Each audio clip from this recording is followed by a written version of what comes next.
Les massacres, les innovations, le choc, les bouleversements politiques, la victoire, la défaite.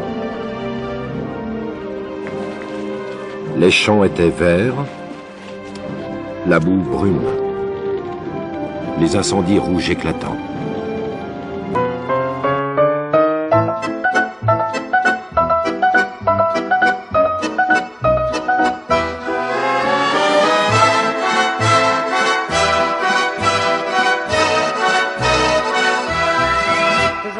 La ville en fête et en délire, suffocant sous le soleil et sous la joie. Et j'entends dans la musique les cris, les rires qui éclatent et rebondissent autour de moi. Et perdu parmi ces gens qui me bousculent, étourdi, désemparé, je reste là. Quand soudain je me retourne, il se recule et la foule vient me jeter entre ses bras. Emportés par la foule qui nous traîne, nous entraîne, écrasés l'un contre l'autre, nous ne formons qu'un seul corps. Et le flot sans effort nous pousse enchaîner l'un et l'autre, et nous laisse tous deux épanouis, enivrés et heureux. Entraînés par la foule qui s'élance et qui danse une folle farandole, nos deux mains restent soudées. Et parfois soulevés, nos deux corps enlacés s'envolent et retombent tous deux épanouis, enivrés et heureux.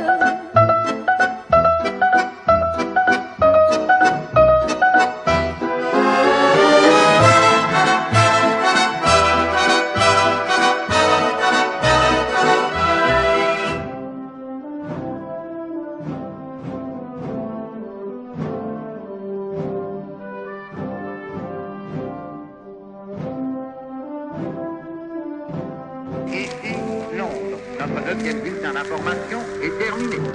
Honneur et patrie. Allô, allô.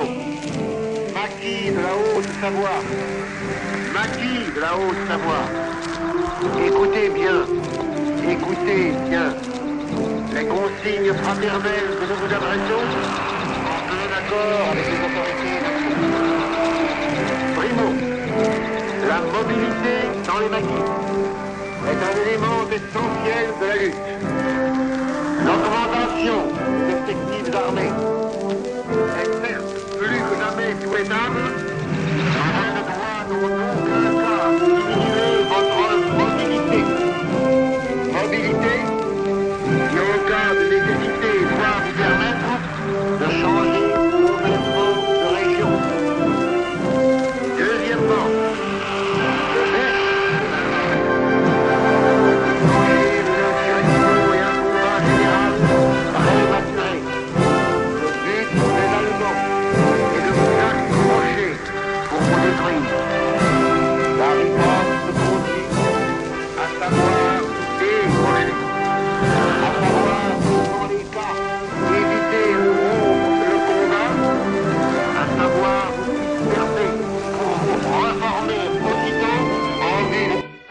pas du tout, ce sont des gars qui vivent à leur manière, qui aiment vivre comme ça, qui n'aiment dépendre de personne,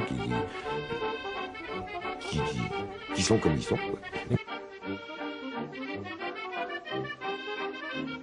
Et avec l'assistant de Granger, avec Jacques Deray, on est allé chez Tranway, on est allé chez un fripier. Bon, là j'ai trouvé le foulard avec le gilet.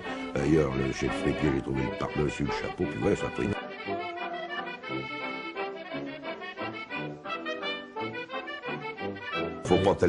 Faut pas tellement chercher à se casser la tête avec.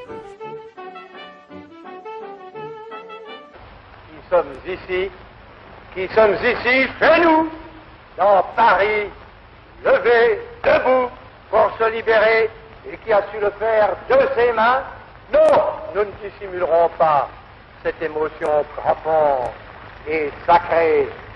Il y a là des minutes, nous le sentons tous, qui dépassent chacune de nos pauvres vies.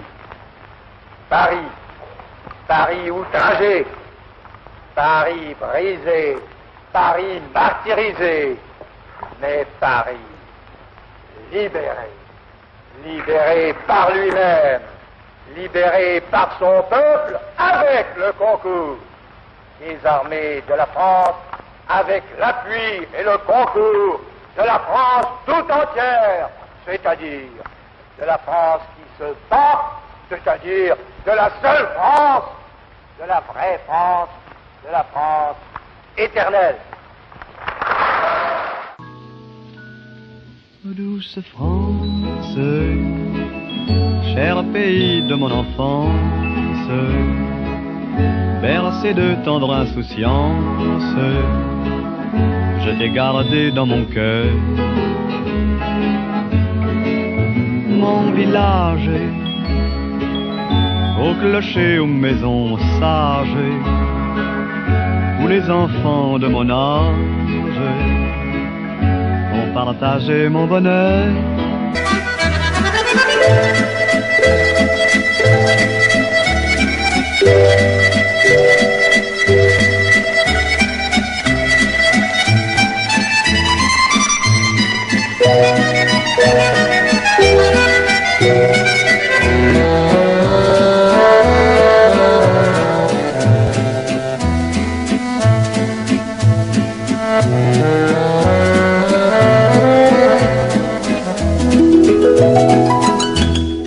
Je suis un acteur optimiste, mais naturellement, quand j'ai vu notre métier a eu, n'est-ce pas, une mauvaise passe, puisque ça a commencé par Luis Mariano, puis après, ça a été le jeune Théo Sarapo, puis ça a été Jacques Pils, puis ça a été Bernard Noël, et puis ça a été Bourvil.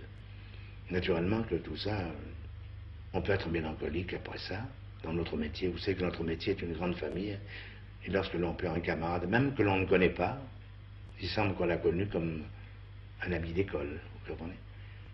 Et je dois dire que dans tous ceux qui ont disparu, Luis Mariano, qui était un très gentil garçon que je connaissais aussi, qui a disparu très jeune, comme Bourvil.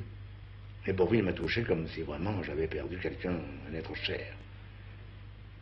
Car, comme je dis, il est irremplaçable. Et puis ce sont des gens qui vous laissent quelque chose, vous comprenez? Et il laissera, je crois, dans le cinéma français, dans 20 ou 30 ans d'ici, on dira, il y avait un comique qui s'appelait Bourvil, qui était vraiment quelqu'un.